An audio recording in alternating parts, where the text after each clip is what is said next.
السلام علیکم۔ آج کا ہمارا ٹاپک ہے فارن پالیسی یعنی کہ خارجہ پالیسی۔ ہم نے یہ دیکھنا ہے کہ خارجہ پالیسی یا فارن پالیسی ہوتی کیا ہے، خارجہ پالیسی کے یا فارن پالیسی کے آبجیکٹیوز کیا ہوتے ہیں۔ پھر ہم نے پاکستان کی خارجہ پالیسی کے حوالے سے پڑھنا ہے پاکستان کی خارجہ پالیسی کے ڈٹرمنٹس کیا ہیں، یعنی کہ وہ کیا مین آبجیکٹیوز ہیں، وہ کیا مین مقاصد ہیں جس کو مد نظر رکھتے ہوئے پاکستان اپنی خارجہ پالیسی بناتا ہے، اور ان چیزوں کو سامنے رکھتے ہوئے پاکستان اپنے ریلیشنز دوسرے ملکوں کے ساتھ ڈیولپ کرتا ہے۔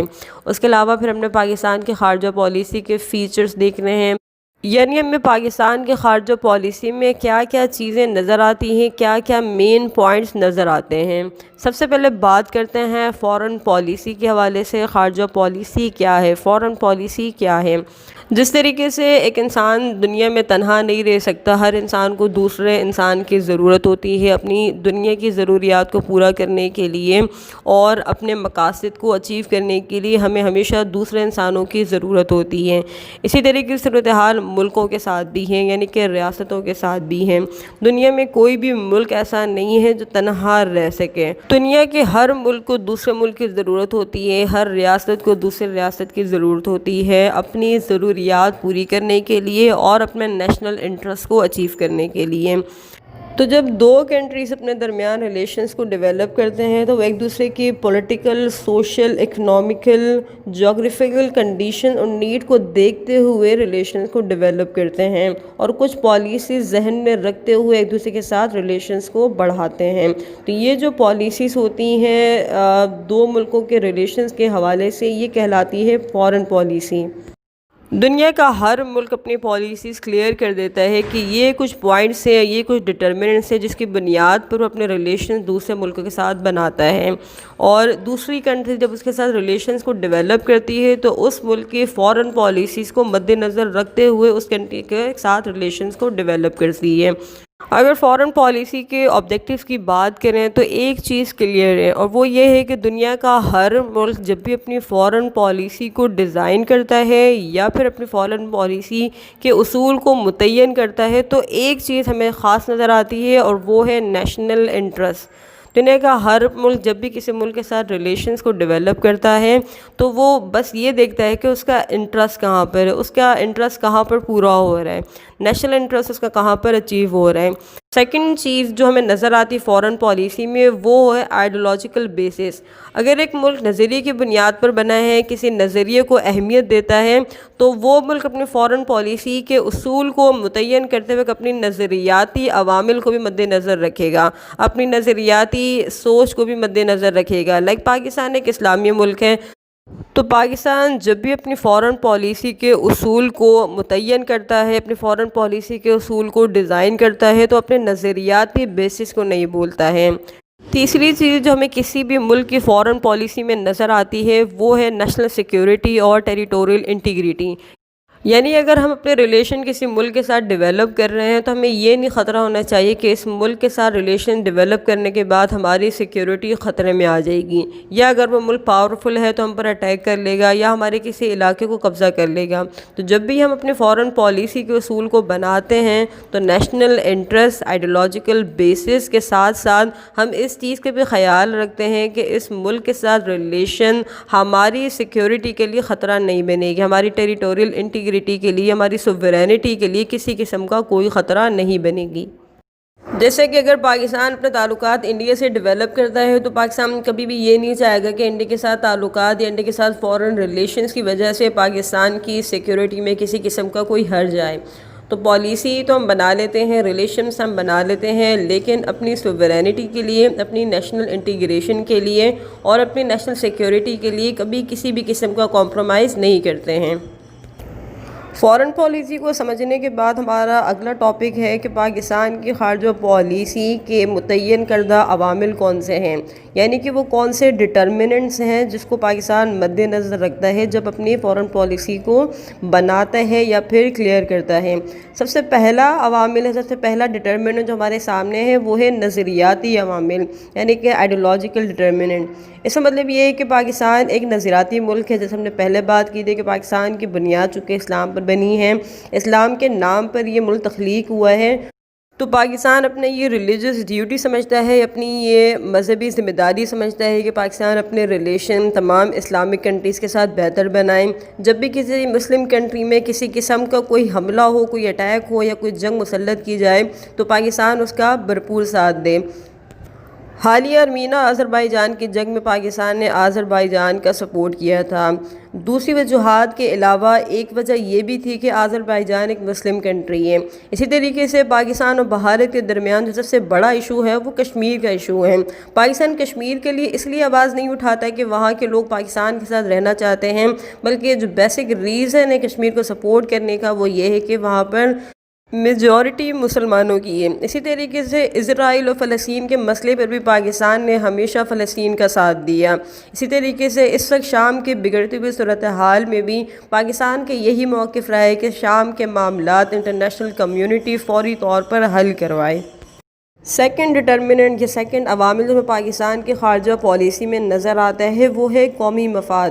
ہم پہلے ڈسکس کر چکے ہیں کہ خارجہ پالیسی متعین کرتے وقت، خارجہ پالیسی بناتے وقت ہر ملک اپنا نیشنل انٹرسٹ سامنے رکھتا ہے۔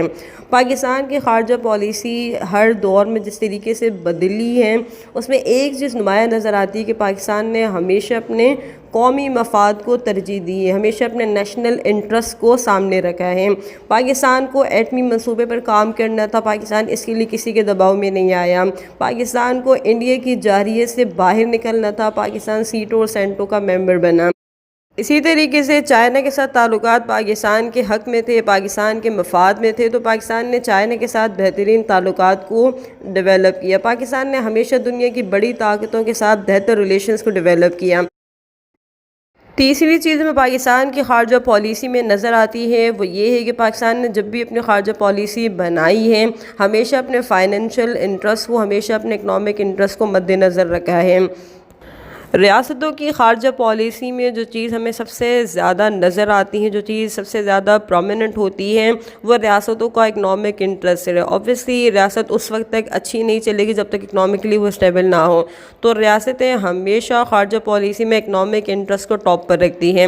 پاکستان کا بھی یہی کچھ رہا ہے، پاکستان نے جب بھی اپنی خارجہ پالیسی ترتیب دی ہے اکنامک انٹرسٹ کو ٹاپ پر ہی رکھا ہے۔ چوتھی چیز جو میں پاکستان کی خارجہ پالیسی میں، پاکستان کی فارن پالیسی کے ڈٹرمننٹس میں نظر آتی ہے وہ ہے پاکستان کی لوکیشن۔ پاکستان ساؤتھ ایشیا میں موجود ہے، پاکستان جنوبی ایشیا میں موجود ہے، پاکستان کے پڑوس میں چائنا اور بھارت جیسے ملک موجود ہے۔ اس کے علاوہ پاکستان کے پڑوس میں افغانستان اور ایران جیسے اسلامی ممالک بھی موجود ہیں۔ پاکستان نے جب بھی اپنی فارن پالیسی بنائی ہے اپنے پڑوس میں موجود کنٹریز کو مد نظر ضرور رکھا ہے۔ اس وقت چائنا ڈیولپنگ اکانومی ہے، پاکستان کے ریلیشن چائنا کے ساتھ بہترین استوار ہے۔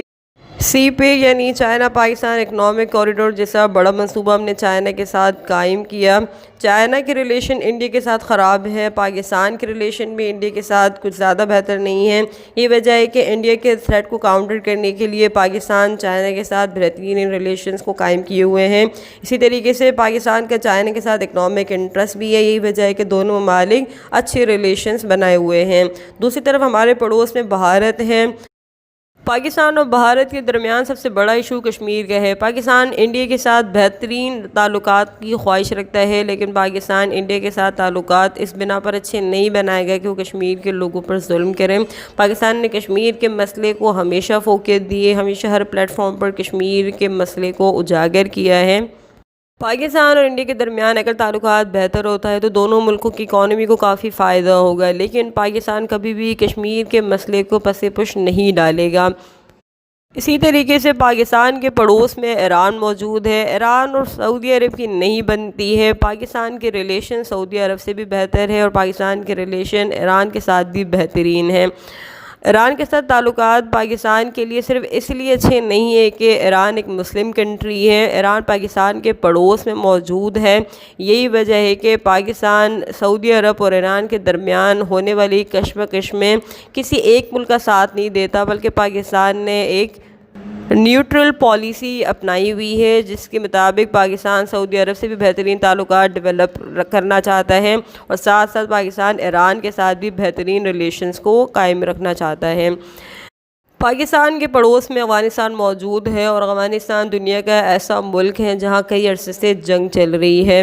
پاکستان نے ہمیشہ افغانستان کا سپورٹ کیا ہے۔ 1979 میں جب رشیا نے افغانستان پر اٹیک کیا تو پاکستان نے ہر لحاظ سے افغانیوں کی مدد کی۔ پاکستان نے اپنے بارڈر افغانیوں کے لیے کھولے، اور اس وقت ایک بہت بڑی تعداد افغانیوں کی پاکستان میں رہ رہی ہے۔ 9/11 کے بعد بھی پاکستان نے افغانستان کا سپورٹ کیا، لیکن پاکستان کی سب سے بڑی ترجیح پاکستان کی نیشنل سیکیورٹی رہی ہے۔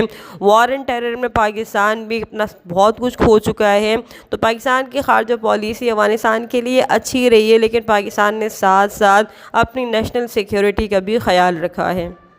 پاکستان کی جغرافیائی معاملے میں اگر مزید ہم ڈسکس کریں تو پاکستان ایکو کا ممبر ہے، پاکستان سارک کا ممبر ہے، پاکستان اس وقت آسیان جیسی ریجنل علاقائی تنظیموں کا ممبر ہے۔ پاکستان ان تمام ریجنل آرگنائزیشن یعنی کہ علاقائی تنظیموں کا ممبر اس لیے ہے کہ تاکہ خطے میں امن کو پروموٹ کر سکے اور خطے میں اکنامک کوآپریشن کو ڈیولپ کر سکیں۔ ان تمام عوامل کے علاوہ ہمیں پاکستان کی خارجہ پالیسی دنیا کے بدلتے ہوئے حالات کے مطابق ڈلتی ہوئی بھی نظر آتی ہے۔ پاکستان کو جب بھارت کی طرف سے جنگ کی دھمکیاں ملنے لگی، ایٹمی دھماکے کی دھمکیاں ملنے لگی، تو پاکستان نے اپنے ایٹمی منصوبے کا آغاز کیا۔ 1965 اور 1971 کی جنگ میں جب امریکہ نے پاکستان کا سپورٹ نہیں کیا تو پاکستان کی خارجہ پالیسی میں امریکہ کو لے کر تبدیلی آئی۔ اسی طریقے سے وار اینڈ ٹیرر کے بعد جب پوری دنیا میں دہشت گردی کا آغاز ہوا، پاکستان اس کی لپیٹ میں آیا۔ پاکستان نے دہشت گردوں کو ختم کرنے کے لیے اپنے ملک کے اندر بھی آپریشنز کا سٹارٹ کیا۔ اس کے علاوہ پوری دنیا میں دہشت گردی کو ختم کرنے کے لیے پاکستان پر امن دکھائی دیا۔ اس وقت مسلم دنیا کی بگڑتی ہوئی صورتحال پاکستان کے لیے تشویشناک ہے۔ ماضی میں رونما ہوئے واقعات اور حال کی صورتحال بھی پاکستان کی خارجہ پالیسی کو کئی حوالے سے بدلتی ہوئی نظر آئی ہیں۔ آج کے لیکچر میں ہم نے فارن پالیسی کو سمجھنا، ہم نے پاکستان کی فارن پالیسی کے ڈٹرمنٹس کو سمجھنے کی کوشش کی۔ مجھے امید ہے کہ لیکچر انٹر کے اسٹوڈنٹس کے لیے اور گریجویشن کے اسٹوڈنٹ کے لیے بہت زیادہ مددگار ثابت ہوگا۔ انشاءاللہ اپنی نیکسٹ ویڈیو میں نے پاکستان کے فیچرز کو، فارن پالیسی کے فیچرز کو ڈسکس کرنا ہے۔ ملتے ہیں اپنی اگلی ویڈیو کے ساتھ۔ اپنا بہت خیال رکھیے گا، اور آپ کو لیکچر کیسا لگا اپنی رائے سے ضرور آگاہ کریے گا، اور ہمارے چینل کو سبسکرائب کرنا نہ بھولیے گا۔ اللہ حافظ۔